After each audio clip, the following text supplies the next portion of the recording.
કેમ છો વિદ્યાર્થી મિત્રો? ધોરણ 12 ચેપ્ટર નંબર 7 ઉદ્વિકાસ.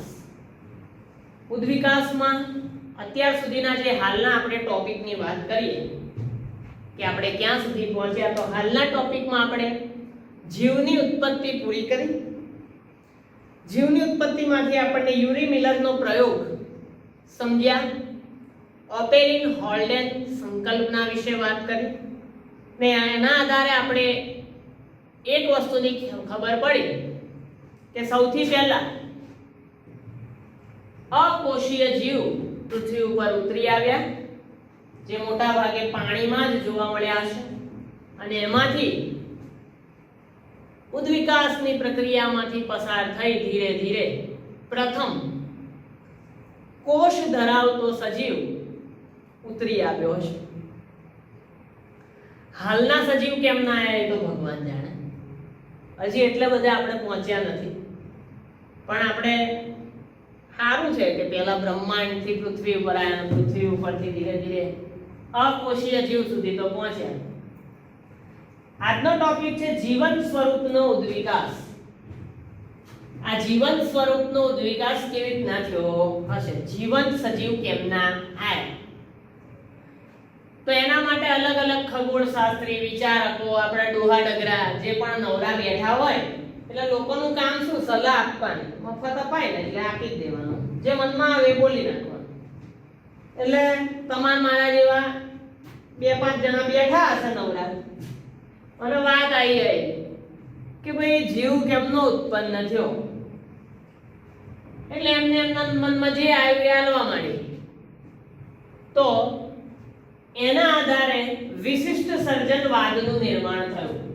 લોકોના આ ગપ્પા અને પડીકાના આધારે વિશિષ્ટ સર્જનવાદ આવ્યો, જે હવે આપણે ભણવો પડે. લોકો ગપ્પા મારે ને એની અંદર તકલીફ આપણને પડે, વિચાર.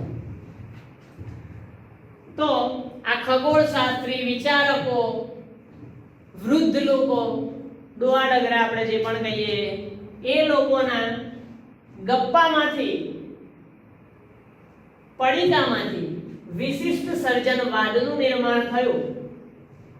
આ વિશિષ્ટ સર્જનવાદની 3 શક્યતા છે. 2 માર્ક્સમાં પૂછાય છે આ પ્રશ્ન. વિશિષ્ટ સર્જનવાદ શું સમજાવો, પાછો જીવનની ઉત્પત્તિ કેમની થઈ એ સમજાવો. તો એની 3 શક્યતા છે. પ્રથમ શક્યતા પ્રમાણે આજે પૃથ્વી ઉપર આપણે જે પણ સજીવો જોઈએ છે, પ્રાણી, વનસ્પતિ, માણસો, સૂક્ષ્મજીવો, એ બધા જ આ જ સ્વરૂપે ઉત્પન્ન થયા એમ એવું માને છે કે અત્યારે જે સજીવો આપણે પૃથ્વી ઉપર જોઈ શકીએ છીએ, વર્ષો પહેલા પણ આ જ સ્વરૂપે ઉત્પન્ન થયા હતા. હવે આ વાત મગજમાં ઉતરે કોઈ દિવસ, આટલી વાહિયાત વાત, કે અત્યારે જે છે એ પ્રકારના સજીવો પહેલેથી કરોડો વર્ષોથી પૃથ્વી ઉપર આવા જ છે, એમાં કોઈ જાતની કોઈ માથાકૂટ જ નહીં. બીજી શક્યતા એમ કે છે એની કે પૃથ્વી ઉપર જ્યારે જીવ ઉત્પન્ન થયા એ સમયે એમાં જે વિવિધતા હતી, જે ભિન્નતા હતી, જે અલગ અલગ પ્રકાર હતા, એવા જ ભવિષ્યમાં પણ જોવા મળશે. તો એ વસ્તુ ખોટી છે ને. તમે જો પહેલાના સજીવો કેવા હતા, પહેલાની વનસ્પતિ કેવી હતી, પહેલાના નાના મોટા જીવ કેવા હતા, અને હાલના જીવમાં કેટલી બધી ભિન્નતા છે.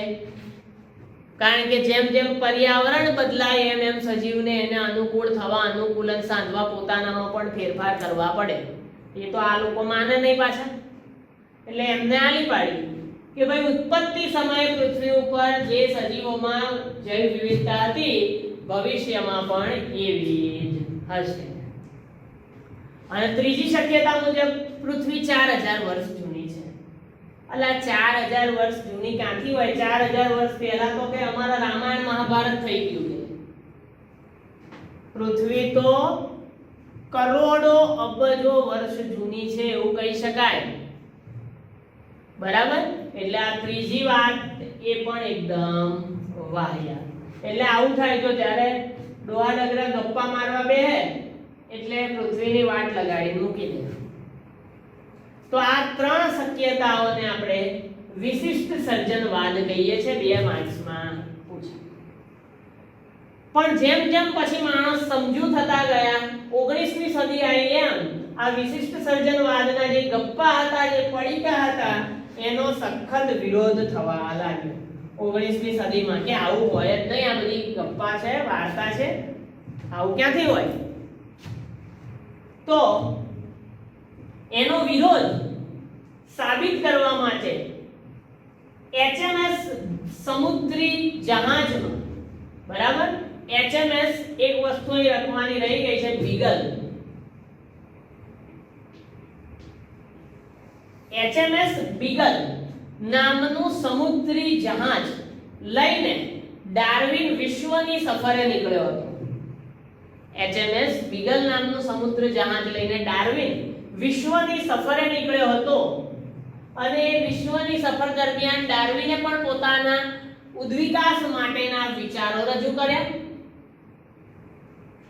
એના મુજબ પૃથ્વી ઉપર જે સજીવ છે એ એકબીજા સાથે સામ્યતા ધરાવે છે એવું નહીં, પણ વર્ષો પહેલા જે સજીવ હતા એની સાથે પણ સામ્યતા ધરાવે છે. એના જેવા જ છે એવું નથી કહેતો, ફેરફાર થયા છે, પણ હાલના સજીવો એ વર્ષો પહેલાના સજીવો સાથે પણ સામ્યતા ધરાવે છે.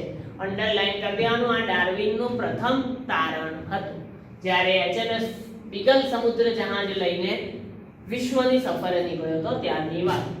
કે હાલ અસ્તિત્વ ધરાવતા સજીવોમાં તો સામ્યતા છે, પણ એ વર્ષો પહેલા પૂર્વ અસ્તિત્વ ધરાવતા સજીવો સાથે પણ સામ્યતા ધરાવે છે, જેમાંથી કેટલાક લુપ્ત થતા ગયા અને કેટલાક નવા પણ ઉત્પન્ન થયા.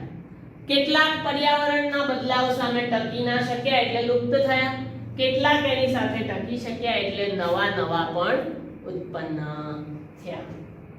આમ ક્રમશઃ ઉદ્વિકાસ થયો. એમ આ રીતે જે ના ટકી શક્યા લુપ્ત થતા ગયા, એમ નવા પણ આવતા ગયા. આમ ધીરે ધીરે સજીવોનો ઉદ્વિકાસ થતો ગયો. કોઈ પણ સજીવની વસ્તી હોય, આપણે ચેપ્ટર નંબર 13 માં ભણેલા છે સજીવો અને વસ્તી. કોઈ પણ સજીવની વસ્તી એના લક્ષણની વિવિધતાને લીધે સ્થાયી હોય. એમાં જેટલી વિવિધતા વધુ એટલું વસ્તીનું સ્થાયીપણું પણ વધુ. વિદ્યાર્થીઓ, અને આ વસ્તીના સજીવોની અંદર રહેલી વિવિધતા અથવા ભિન્નતા એ પ્રાકૃતિક પરિસ્થિતિમાં, એટલે કે ખોરાક, પાણી, નિવાસસ્થાન, એની કટોકટી અથવા મળે અથવા ન મળે એવી પરિસ્થિતિમાં પણ ટકી રહેવા માટે ભિન્નતા એ સજીવને સક્ષમ બનાવે છે. ભિન્નતાના લીધે સજીવ પોતાના શરીરમાં, પોતાના રહેણીકેણીમાં ફેરફાર કરીને પણ બદલાતી પરિસ્થિતિ સાથે અનુકૂલન સાધીને ટકી શકે છે. આ પ્રાકૃતિક પરિસ્થિતિમાં જે બદલાવ સાથે સક્ષમ ન હોય એવા સજીવ પાછળ રહી જાય છે, લુપ્ત થઈ જાય છે. અને આમ જે વસ્તીના સજીવની યોગ્યતા સારી એ પર્યાવરણમાં અથવા નિવસન તંત્રમાં ટકી શકે છે. અને ડાર્વિનના મતે આ યોગ્યતા એટલે શું? એવું તો કહ્યું કે જે વસ્તીની યોગ્યતા સારી એ ટકી શકે. આ યોગ્યતા એટલે પ્રજનન યોગ્યતા. ડાર્વિન માટે યોગ્યતા એટલે શું છે? પ્રજનન યોગ્યતા. એમ કહે છે કે જે સજીવ ટકીને પોતાની સંતતિમાં વધારો કરી શકે એને વધારે યોગ્ય સજીવ માનવામાં આવે છે. તો અહીંયા આપણે જીવન સ્વરૂપનો ઉદ્વિકાસ નો ભાગ 1 પૂરો થાય, જેમાં પહેલા વિશિષ્ટ સર્જનવાદ અને પછી ડાર્વિનના વિચાર, આટલી વસ્તુ આપણે ભણ્યા. આમાં તમને જ્યાં પણ શોર્ટ ક્વેશ્ચન આવે છે ત્યાં મેં અંડરલાઈન કરી છે, એટલે વ્યવસ્થિત રીતે લખજો, વાંચજો, તૈયારી કરજો. ના ખબર પડે ત્યાં પૂછી લેજો અને વિડીયોને લાઈક અને શેર કરવાનું ભૂલતા નહીં. તો આને નોટ ડાઉન કરી લો.